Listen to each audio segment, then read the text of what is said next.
आप एक महान और करुणामयी पहल के भव्य उद्घाटन समारोह के दौरान पवित्र द्वारकापीठ के पूजनीय पीठाधीश्वर पूज्य जगतगुरु शंकराचार्य स्वामी श्री सदानंद सरस्वती जी के अत्यंत प्रभावशाली, हृदयस्पर्शी और आध्यात्मिक रूप से उत्थानकारी संबोधन के साक्षी बनने वाले हैं।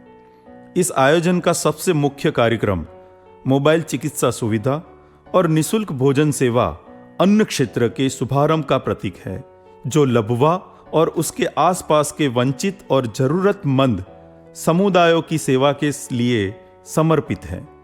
इस पहल की परिकल्पना देव वेटलैंड एवं सोशल वेलफेयर फाउंडेशन के अध्यक्ष राजकुमार श्री देवेंद्र सिंह जी जाला ने की है।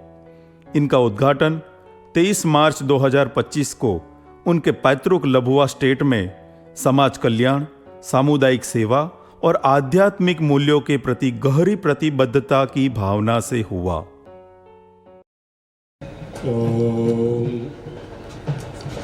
विश्वं दर्पण दृश्यमान नगरी तुल्यं निजान्तर्गतं पश्यन्नात्मनि मायया बहिर्बोधभूतं यथा निद्रया यः साक्षात् कुरुते प्रबोधसमये स्वात्मानमेवाद्वयं तस्मै श्रीगुरुमूर्तये नमः इदं श्रीदक्षिणामूर्तये तद्दिव्यमव्ययं धाम सारस्वतमुपास्महे यत्प्रसादात् प्रलीयन्ते मोहान्धस्तमसच्छटः। ॐ नमः परमहंसास्वादितचरणकमलचिन्मकरन्दाय भक्तजनमानसनिवासाय श्रीरामचन्द्राय। श्रीराम जय राम जय जय राम। श्रीराम जय राम जय जय राम। श्रीराम जय राम जय जय राम। श्रीराम जय राम जय जय राम। श्रीराम जय राम जय जय राम। श्रीराम जय राम जय जय राम। धर्म की जय हो, अधर्म का नाश हो, प्राणियों में सद्भावना हो, विश्व का कल्याण हो। गौ माता की जय हो, द्वारकाधीश भगवान की जय हो। हर हर महादेव। उपस्थित विद्वत वृंद, संत वृंद, अयोध्या से पधारे हुए महाराज श्री, कार्यक्रम के यजमान राजकुमार देवेंद्र सिंह जी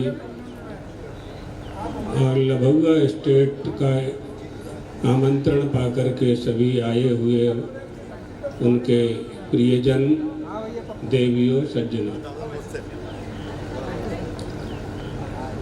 मनुष्य का जीवन प्राप्त हुआ है धर्म लाभ करने के लिए प्राप्त हुआ है। परमात्मा ने सारी सृष्टि की रचना की और उस सृष्टि में जब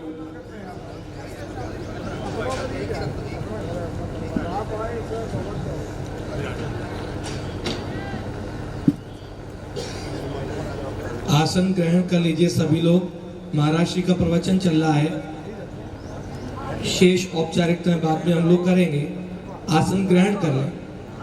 जगत गुरु भगवान का प्रवचन चल रहा है, केवल एकाग्र बुद्धि से उसका श्रवण करें। सारी सृष्टि का निर्माण करने के बाद जब सृष्टिकर्ता को संतोष नहीं हुआ, तब उसने मनुष्य का निर्माण किया। स्थावर, जंगम, जलचर, नभचर, थलचर सारे प्राणियों की रचना की उड़ने वाले पक्षियों का निर्माण किया, जल में तैरने वाली मछलियों का निर्माण किया, धरती पर रेंगने वाले सर्पों का निर्माण किया, लेकिन उसे संतोष नहीं हुआ। जब मनुष्य की देह का निर्माण किया उस परमात्मा ने, ये भाई ये सब बाद में करना है, फोटो वाले चलो सब बगल, ये सब औपचारिकता बाद में करना, पहले जिस काम के लिए आए हो उसको समझो। आप लोग क्षत्रिय हो, क्षत्रियों का धर्म क्या है वही हम बताने वाले हैं, है ना। व्यवहार में कब सफल होंगे आप, जब धर्म का पालन करेंगे। धर्म से ही व्यवहार सीखा जाता है। ये बात, 3 तरह की सत्ता होती है, व्यवहारिक सत्ता, प्रातिभाषिक सत्ता, पारमार्थिक सत्ता। तो जीवन के वो क्षण बहुत मुश्किल से प्राप्त होते हैं कि जब हमें अच्छी बात और अच्छा काम करने का अवसर प्राप्त होता है, और वह अवसर लभुआ स्टेट में आज प्राप्त हुआ है सभी को, तो उसको मनसा वाचा कर्मणा हृदयंगम करना चाहिए। तो हम ये बता रहे थे कि मनुष्य की रचना को देख करके वह परमात्मा अपनी आसन से उछल पड़ा। ब्रह्मावलोक धिषणम मुद माप देवः। अरे मेरी रचना की कुशलता में श्रेष्ठ रचना, सारे प्राणियों का निर्माण करने से मुझे संतोष नहीं हुआ, मानव की देह को पाकर देख करके उस परमात्मा को प्रसन्नता हुई। जैसे आप लोगों को आपकी अच्छी संतान से प्रसन्नता होती है, आप लोगों को संतान से प्रसन्नता नहीं होती, अच्छी संतान से ही प्रसन्नता होती है। इसी तरह से उस परमात्मा ने सारी सृष्टि में जब मनुष्य की देह की रचना की, तो अपने आसन से प्रसन्नता से प्रमुदित हुआ वह परमात्मा सृष्टिकर्ता। क्या विशेषता है? इस मनुष्य के मस्तिष्क में ब्रह्म साक्षात्कार करने की क्षमता विद्यमान है। यह मनुष्य धर्म का पालन कर सकता है, यह मनुष्य माता पिता गुरु की सेवा का पालन कर सकता है, यह मनुष्य परंपरा का पालन कर सकता है, यह मनुष्य अपने संप्रदाय, अपने पथ, अपने कुल देवी, अपनी कुल देवता, है ना। अभी करौली से जो महाराज आए, युवराज ने हमको बताया कि वहाँ शक्ति माता का है, खेला देवी प्राचीन मंदिर, ये कहाँ से हमें प्राप्त हुआ है? आपकी परंपरा से ही हमें, आपको प्राप्त हुआ, हमें प्राप्त हुआ। उस परंपरा की सुरक्षा करना ही सनातन धर्म है, उस परंपरा की रक्षा करना ही हिंदू धर्म है। परमात्मा ने अपनी सृष्टि में मनुष्य को देख करके उससे आशा की, ये धर्म का पालन करेगा। सभी लोग कहते हैं, आप लोग सुनते हैं, धर्म का पालन करना चाहिए। यह समझना है कि धर्म किसे कहते हैं। कोस्ति धर्मः कथम सह प्राप्यते किम तत्तरूपम। धर्म के बिना क्या मनुष्य की उन्नति हो सकती है? क्या धर्म का पालन किए बिना कोई राष्ट्र उन्नति के पथ पर जा सकता है? बिल्कुल निश्चित रूप से समझना होगा कि नहीं, ऐसा नहीं हो सकता। भौतिकवाद हमारी आयु के साथ ही समाप्त हो जाता है, और आध्यात्मिकता हमारे न रहने पर भी विद्यमान रहती है, क्योंकि हमारे जन्म के पहले भी विद्यमान थी। यही धर्म है, इसलिए इस सनातन धर्म को शाश्वत कहते हैं।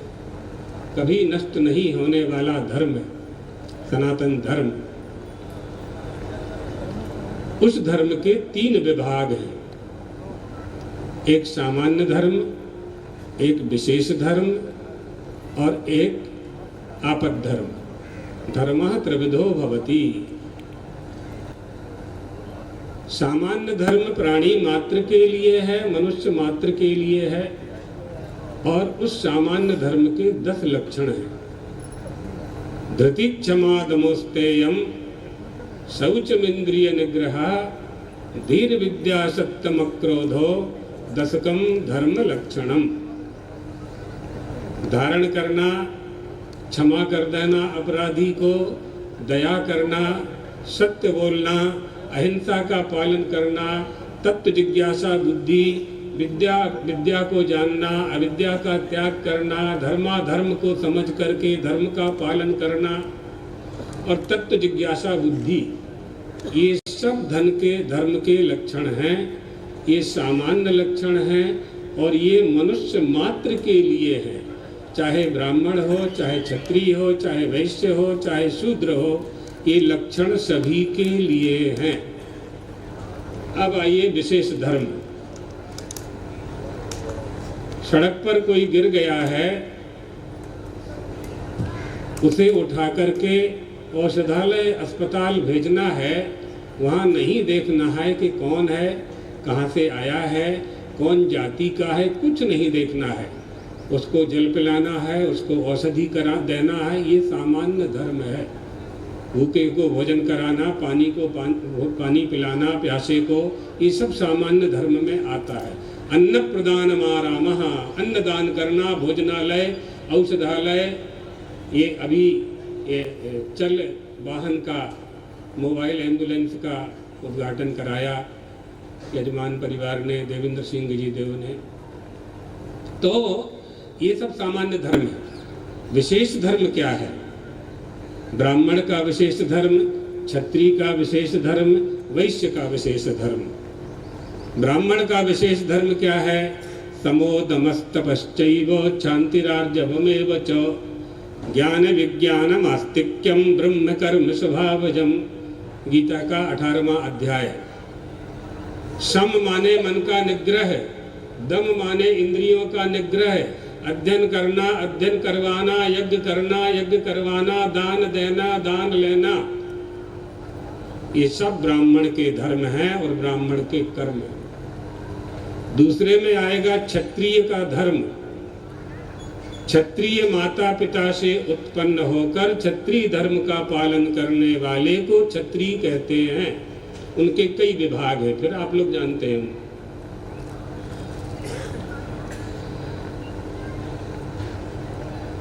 शौर्यम तेजो धृतिर्दाक्षम युद्धे चाप्य पलायनम दानवीश्वर भावश्च छात्रम कर्म स्वभावजम। ये क्षत्रिय का धर्म है। क्षत्रिय को क्या करना चाहिए, गीता पढ़ें, मालूम पड़ेगा किसका क्या धर्म है, किसका क्या कर्म है। हमारे यहाँ जो वर्णव व्यवस्था है, वर्णानाम व्यवस्था, वर्णव व्यवस्था, वह वर्णव व्यवस्था, वह जाति व्यवस्था युद्ध करने के लिए, झगड़ा करने के लिए नहीं, स्वधर्म पालन करने के लिए है। और ये जो लोग, नेता लोग कहते हैं कि जाति पाति नष्ट करो, वो जो कहते हैं वही नष्ट नहीं कर पाए हैं, तो वो कहाँ से नष्ट करेंगे? उनके आदेश को कौन पालन करेगा? हो ही नहीं सकती, कभी नहीं हो सकती। जिन विधर्मियों से आपकी समाज ने युद्ध किया, अभी हमको बताया राजकुमार देवेंद्र जी ने, कितने लोगों ने बलि दे दी, अपनी युद्ध करते करते समाप्त हो गए।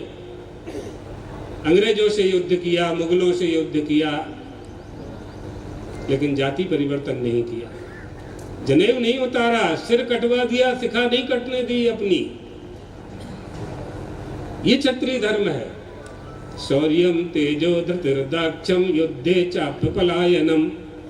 शूरता वीरता के साथ देश की रक्षा करना, धर्म की रक्षा करना, गौ माता की रक्षा करना, ब्राह्मण की रक्षा करना, स्त्रियों की रक्षा करना, दान देना, छात्रम कर्म स्वभावजम, यज्ञ करना, ये क्षत्रिय, यज्ञ में यजमान होना, ये क्षत्रिय का स्वाभाविक धर्म है, ये स्वाभाविक कर्तव्य है क्षत्रियों का। इसलिए इनको राजा बनाया जाता था, क्षत्रियों को। उस परंपरा को लोकतंत्र के नाम पर नष्ट किया गया। आज लोकतंत्र में क्या हो रहा है, हमसे ज्यादा आप जान रहे। इसलिए जो धार्मिकता थी, हमारा शास्त्र क्या कहता है, राज्ञ धर्मणि धर्मिष्ठा पापे पापा समय समा, राजानम अनुवर्तन्ते यथा राजा तथा प्रजा। हमारे देश का राजा धार्मिक होना चाहिए। जब देश का राजा धार्मिक होता है तो प्रजा भी धार्मिक होती है। पिता जब सदाचारी होता है तो उसके सदाचार का प्रभाव संतान पर पड़ता है। इसलिए माता पिता हमारे धर्माचरण करने वाले होना चाहिए, हमारा गुरु धर्माचरण करने वाला होना चाहिए, हमारा उपदेशक सदाचारी होना चाहिए और हमारा राजा धर्म का पालन करने वाला होना चाहिए। इसलिए हमारे देश के राजा धार्मिक हुआ करते थे, धार्मिकता उनमें जन्मजात होती थी। अभी भी देखें, अभी हम झारखंड गए थे, झारखंड में रांची के आगे एक स्टेट है आनंदपुर स्टेट, मनोहरपुर के आगे, आप लोगों के समाज की है, उनकी कुलदेवी की वहाँ स्थापना है। उन कुलदेवी के स्थान में उनकी कुलदेवी के स्थान में उनके घर की ही कन्या विवाहित होकर के जब दूसरे घर में चली जाती है, विवाह हो जाता है, तो फिर जब वो लौट करके वापस आती है तो उसे उस कुलदेवी के कक्ष में जहाँ उनका मंदिर है वहाँ जाने की अनुमति नहीं होती, क्योंकि उनका गोत्र परिवर्तित हो जाता है। ये हमारी कुल परंपराएं हैं। इन कुल परंपराओं की रक्षा क्षत्रिय समाज ने अच्छी तरह से की है और अभी भी करते आ रहे हैं, करते रहना चाहिए। एष धर्म सनातनः, यही सनातन धर्म है। इस धर्म का पालन किए बिना हमें सुख शांति की प्राप्ति नहीं हो सकती है। वैश्य का धर्म है कृषि गौरक्ष वाणिज्यम वैश्य कर्म स्वभावजम, खेती करना, व्यापार करना, गोरक्षा करना, गोपालन करना, ये वैश्य का धर्म है। स्व अपने अपने धर्म, अपने अपने कर्म में जो संलग्न रहते हैं उन्हें सुख की प्राप्ति होती है। आप देखिए, जहाँ समृद्धता आ गई है वहाँ सुख प्राप्त हो जाना चाहिए था, लेकिन संपूर्ण समृद्धता के बाद भी वहाँ सुख नहीं है और शांति नहीं है। इसका कारण क्या है? क्या कारण हो सकता है? जिस वस्तु को प्राप्त करने के लिए आपने परिश्रम किया, 50 साल परिश्रम किया, परिश्रम से आपने खूब धनार्जन किया, प्रतिष्ठा प्राप्त की, यश की प्राप्ति की, बड़े बड़े पदों को प्राप्त किया, लेकिन सुख की प्राप्ति नहीं हो सकी। विचार करना चाहिए कि ऐसा हमारे साथ क्यों हुआ है। अभाव के कारण हम दुखी हैं, ये बात तो हम मान सकते हैं कि किसी वस्तु का अभाव है तो वो दुख का कारण है, लेकिन किसी वस्तु का यदि अभाव नहीं है, रोटी कपड़ा मकान गाड़ी संसाधन महल बंगला सब कुछ हमें प्राप्त है, फिर हम अशांत क्यों हैं? इससे यह अर्थ निकाला जाना चाहिए कि जिन संसाधनों को हमने एकत्रित किया है उन संसाधनों के साथ धर्म के फल को एकत्रित नहीं किया। महद्गतानां विरमाय तस्य सोहम नृणां चुल्ल सुखाय दुःखम महद्गतानां विरमाय तस्य। भागवतकार कहते हैं, अरे मनुष्यों, छोटे छोटे से सुख पाने के लिए बड़े बड़े कष्ट उठाते हो, आप दूर दूर तक जाते हो धन कमाने के लिए, यश की प्राप्ति के लिए, अपने उत्थान के लिए बड़ा परिश्रम करते हो, लेकिन जो अनंत सुख चाहिए आपको, अनंत काल तक चाहिए, आपकी पीढ़ी दर पीढ़ी सुख प्राप्त होता रहे, ऐसे धर्म लाभ को प्राप्त करने का प्रयास नहीं करते। यही दुख का कारण है। विंदेत भूयः तदेव दुःखम, यही मूल दुख का कारण है। हम अपनी कुल परंपरा को छोड़ देते हैं। जब हम कुलदेवी कुलदेवता की पूजा करने लगते हैं, जब हम मनमाना करने लगते हैं, जब काम बाद काम भक्ष कामचार में अनुरक्त हो जाते हैं, तब धर्म हमसे पीछे हो जाता है। धर्म हमारे पास है, हम धर्म के ही स्वरूप हैं। ईश्वर अंश जीव अविनाशी, चेतन अमल सहज सुख राशि ममई वांसो जीव लोके जीव भूतो सनातनः। अंश अंश अंशी से भिन्न नहीं हो सकता, जैसे सूर्य से सूर्य का प्रकाश भिन्न नहीं हो सकता, जैसे जल से तरंग भिन्न नहीं हो सकती, जैसे बुध बुध जल से भिन्न नहीं हो सकता, इसी तरह से जैसे संतान माता पिता से भिन्न नहीं हो सकती, इसी तरह से धर्म के बिना हमारी कोई सत्ता नहीं हो सकती है। धर्म का पालन करना ये क्यों कहा जाता है और मनुष्यों के लिए ही क्यों कहा जाता है, इसका भी उत्तर हमारे ऋषियों ने दिया है, आपके पूर्वजों ने दिया है। आपके जो गोत्र है ना, वो आपके ऋषि थे। उन ऋषियों के नाम से ही आप लोगों के गोत्र चलते हैं, हम लोगों के गोत्र चलते हैं। वो ऋषि बड़े तपस्वी हुआ करते थे। उन्होंने कहा, मानुषेषु महाराज धर्मा धर्म प्रवर्ततः न तथा अन्येषु भूतेषु, भूत माने प्राणी, न तथा अन्येषु भूतेषु मनुष्यो रहितेषु ही। इसलिए बार बार मनुष्यों को धर्म पालन करने के लिए कहा जाता है कि वह परमात्मा मनुष्य के सिवाय और किसी से धर्म पालन की आशा नहीं रखता है। मनुष्य ही धर्म पालन कर सकता, हमारा प्रवचन मनुष्य ही सुन सकता, अगर पशु सुन भी ले तो अमल नहीं कर सकता। एतदर्थ मनुष्य को अपने धर्म का पालन करना चाहिए। यदि हम अपने धर्म का पालन नहीं करेंगे, ये शरीर ही धर्म के व्यापार के लिए प्राप्त हुआ है। जैसे आप देह के पालन के लिए व्यापार करते हैं, तो देह किस लिए है? विचार करवानी बात है कि नहीं? हमारे गुजरात से बहुत से राज दरबार के लोग आए हैं, जामनगर, राजकोट, अहमदाबाद से बहुत राजा लोग आए हुए हैं। विचार करने की बात है। आप जो काम करते हैं उसका फल इस देह को मिलता है। आपकी आंख जो देखती है उसका फल आपको मिलता है। आपकी कर्णेंद्री जो शब्द सुनती है उसका फल आपको मिलता है। आपकी रसना जो भोजन रस लेती है उसका फल आपको मिलता है।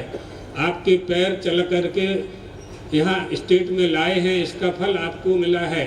आपके हाथ जो आदान प्रदान करेंगे, नमस्कार करेंगे, अभी कोई सम्मानित व्यक्ति आए थे, उनका अभिवादन किया ना, उसका फल किसको मिलेगा? आपको मिलेगा, या सम्मान करने वाले व्यक्ति को मिलेगा? आपकी देह को मिलेगा। आपकी देह किसके लिए? आप सम्मान पाने के लिए हैं, आप सम्मान देने के लिए हैं। आप किस लिए हैं? कभी सोचा? नहीं सोचा। यही दुख का कारण है, यही हमारे दुख का कारण है। हम किसके लिए? हम यज्ञ दत्त हैं, हम देव दत्त हैं, हम छोटे हो गए, हमारी उपाधियां बढ़ती गई। जितनी उपाधियां बढ़ती गई उतने ही हम उससे छोटे होते गए। हम धर्माचार्य बन गए, हम शंकराचार्य बन गए, हम आचार्य बन गए, हम ब्राह्मण बन गए, हम नेता बन गए, हम सब बन गए। जो हम थे वो हम नहीं रहे, जो हम थे वो हम नहीं रहे। हमारा मूल स्वरूप क्या है उसको जाने बिना ही सारी उपाधियां, सारे लबादे हमने लाद लिए अपने ऊपर। जैसे इस चमड़ी ने आपके रक्त को आच्छादित कर रखा है। रस, रक्त, मांस, मज्जा, अस्थि, ये जो सप्त धातुएं हैं, इनको कौन ढाके हुए? आपकी चमड़ी ही ढाकी हुई है। अस्थि स्तंभ स्नायुबद्धम मांस सोड़ित लेपितम चर्मानुबद्धम दुर्गंधम पात्रम मूत्र पुरीशयोः। इस चमड़ी को आप निकाल दीजिए चाकू से और 1-2 दिन कोई उपचार नहीं कीजिए तो यहाँ से दुर्गंध आने लगेंगी। तत्कथम शोभनम बपू। फिर इस शरीर को सुंदर कैसे कहते हो? ये शरीर सुंदर नहीं है, इसकी सुंदरता धर्म पालन से है। इसकी सुंदरता धर्म, अर्थ, काम, मोक्ष की प्राप्ति करने से है। इसकी सुंदरता माता पिता गुरु परंपरा का पालन करने से है। इसकी सुंदरता देश की सेवा करने से है, राष्ट्र की सेवा करने से है, धर्म की सेवा करने से है। ये ज्ञान हमें होना चाहिए। भगवान श्री राम खड़े हुए हैं, क्षत्रिय थे, सामने रावण की सेना खड़ी हुई है। रावण की सेना में लाखों दैत्य, बड़े बलशाली दैत्य। रावण का रथ बहुत विशाल, लाखों घोड़े खच्चर उसमें जुटे हुए हैं, लाखों आयुध उसमें भरे हुए हैं। रावण स्वयं 10 शीश 20 भुजा को धारण करने वाला है, बड़ा प्रतापी है, वरदान प्राप्त है। श्री राम के पास न रथ है, न आयुध है, पैर में जूता भी नहीं है, चप्पल भी नहीं है, एकमात्र एक धनुष है बस, क्षत्रियत्व की परिचय के लिए, चिन्ह के लिए। जैसे धर्म को नहीं छोड़ा जा सकता है, इसी तरह से क्षत्रिय अपने शस्त्र को नहीं छोड़ता है, धारण करके रखता है उसको। यही उसका धर्म है, यही उसका चिन्ह है, यही उसका लक्षण है। विभीषण ने कहा, महाराज रावण के पास लाखों दैत्यों की सेना है, रथ भी है उसके पास, इच्छा के अनुसार शस्त्रों को आमंत्रण करके आकाश से बुला लेता है। आपके पास न सेना है, न रथ है, न घोड़े हैं, न आयुध हैं, न कोई अणु परमाणु बम है। इस रावण पर विजय कैसे प्राप्त करेंगे आप? कितना सुंदर प्रश्न किया है विभीषण ने। रावण रथी विरथ रघुवीरा, देख विभीषण भयहु अधीरा, नाथ नरथ नहीं तन पद त्राणा, केहि विधि जितव वीर बलवाना। कैसे जीतोगे महाराज? देखो, युद्ध के समय पराभव की बात नहीं करना चाहिए, लेकिन विभीषण ने कर दी। भगवान को बुरा नहीं लगा, दूसरा कोई राजा होता बुरा मान जाता। हम युद्ध करने के लिए जाते हैं तो युद्ध करने के लिए उनकी प्रशंसा की जाती है ताकि क्षत्रिय में जोश बढ़े। लेकिन यहाँ विभीषण रावण की प्रशंसा कर रहे हैं, भगवान को बुरा नहीं लगा। क्या इसलिए वो भगवान है? इसलिए ना वो ब्राह्मण है, ना क्षत्रिय है, ना वैश्य है, ना शूद्र है। इसलिए ब्राह्मण उनके चरणों को धोते हैं। क्षत्रिय भाव नहीं है वहाँ भगवत तत्व विद्यमान है, भगवदाकार बुद्धि विद्यमान है हमारी सृष्टि। भगवान बोले, क्या बोले? सुनहु सखा कह कृपा निधाना। अरे मित्र, जिस रथ पर बैठ करके विजय प्राप्त की जाती है वो रथ दूसरा है। रावण जिस रथ पर बैठा हुआ है, ऐसे करोड़ों रावण भी बैठ करके मेरे सामने खड़े हो जाएं, मुझ पर विजय प्राप्त नहीं कर सकते, क्योंकि मैं क्षत्रिय हूँ, दशरथ का पुत्र हूँ, चक्रवर्ती राजा का पुत्र हूँ। मैंने कभी धर्म त्याग नहीं किया, इसलिए मैं धर्म रथ पर बैठा हूँ, मैं धर्म रथ पर बैठा हूँ। सूरज धीरज रथ जेहि चाका, सत्यशील दृढ़ ध्वजा पताका, बल विवेक दम पर हित घोर। बड़ा सुंदर रूपक है, बड़ा युद्ध कांड में आप देखेंगे, बहुत सुंदर रूपक। 2-4 दिन की कथा है। कैसे विजय प्राप्त की जा सकती है, शत्रुओं पर कैसे विजय प्राप्त की जा सकती है। वर्तमान समय की बात करें, आज हमारा देश मजबूत है, हमारी सेना मजबूत है, हमारे देश का प्रशासन मजबूत है, हमारी सरकारें मजबूत हैं, शक्ति संपन्न हैं हम। इसलिए विधर्मियों ने विचार किया भारत पर विजय प्राप्त करना कठिन है। अब सनातन में, हिंदू धर्म में छेद करने का प्रयास कर रहे हैं। सावधान रहने की आवश्यकता है, बहुत सावधान रहने की आवश्यकता। बहुत संकट झेले हैं आप लोगों ने, और बहुत युद्ध किए हैं आप लोगों ने, विजय भी प्राप्त की है।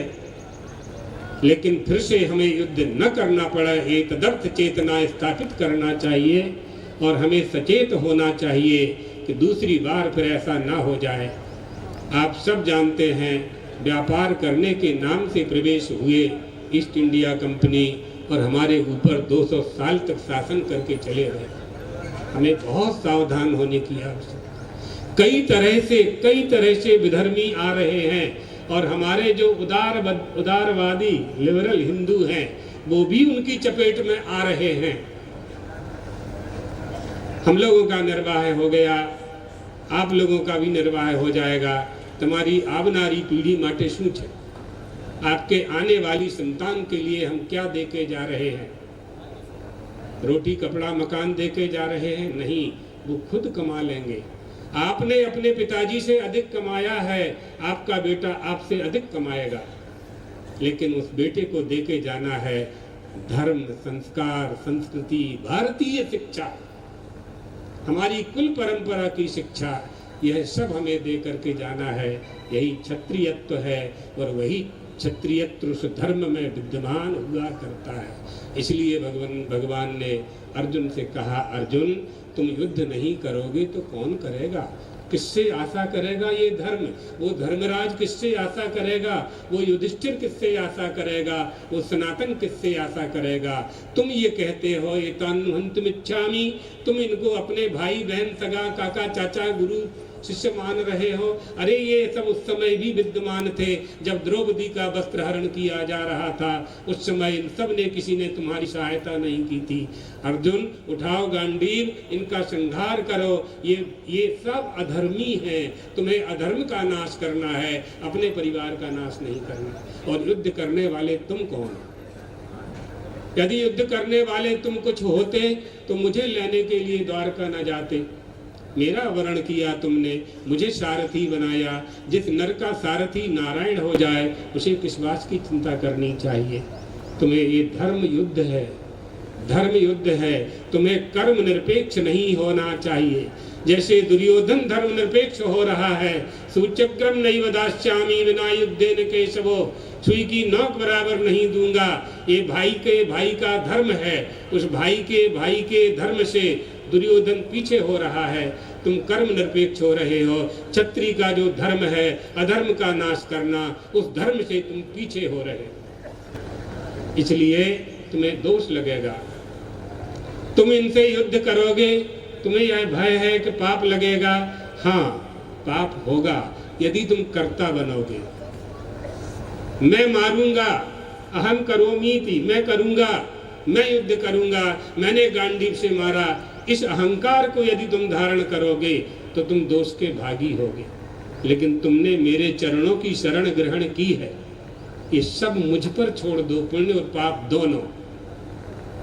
और जो संकल्प तुमने पहले किया था युधिष्ठिर के सामने, उस संकल्प को पूरा करो, गांडीव में टंकार करो और युद्ध करना क्षत्रिय का धर्म है। अगर जीत लिया तुमने, युद्ध जीत लिया तो भोक्ष से महीम, मही यानी धरती, तुम धरती के पृथ्वीपति बनोगे। और अगर मृत्यु हो गई तो स्वर्ग की प्राप्ति होगी। स्वर्ग का द्वार क्षत्रिय के लिए, स्वर्ग का द्वार खुला है। देश की सीमाओं की रक्षा करते करते, धर्म की रक्षा करते करते जब क्षत्रिय वीर गति को प्राप्त होता है, बिना तपस्या किए स्वर्ग की प्राप्ति होती है। द्वाविमौ पुरुषो लोके सूर्य मंडल भेदनौ। इसलिए उस क्षत्रियत्व की रक्षा के लिए अपनी कुल परंपरा की रक्षा करना बहुत आवश्यक है। इस क्षेत्र में पहली बार आगमन हुआ, एक मोरबी के आगे एक कार्यक्रम और किया था।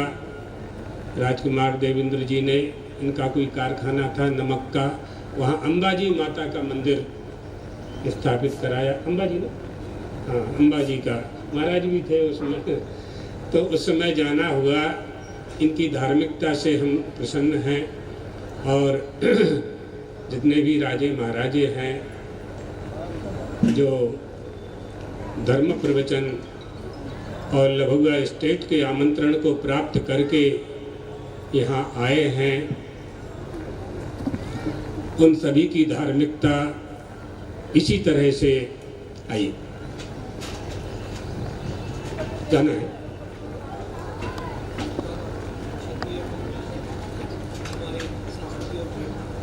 हाँ, जयवीर सिंह जी हैं, बहुत सुंदर, अच्छे समय पे आए। जी जी,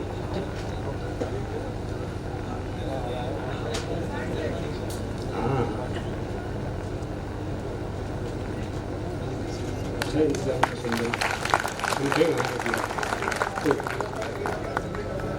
खूब आगे बढ़ो। हाँ जी, हाँ जी, हाँ ठीक। तो इस तरह से धर्म की रक्षा करना है और धर्म की रक्षा के लिए धर्म का पालन करना है। यही हमारा धर्म है और यही सनातन धर्म है। सनातन धर्म और हिंदू धर्म एक है। हम सब में हिंदुत्व विद्यमान रहे। हिंदुत्व कब विद्यमान होगा? जब हम हिंदू धर्म के लोग हैं, वही सरकार में बैठे, तभी धर्म की रक्षा संभव हो सकती है। आप सबको, यजमान परिवार को और सारे राज परिवारों को भी, और जो श्रोता आए हैं सभी को भगवान द्वारकाधीश का आशीर्वाद देते हुए अपनी वाणी को यही विश्राम देते हैं। धर्म की अधर्म का, प्राणियों में विश्व का, गो माता की, द्वारकाधीश भगवान की, जगत गुरु शंकराचार्य सद्गुरुदेव भगवान की। हर हर महा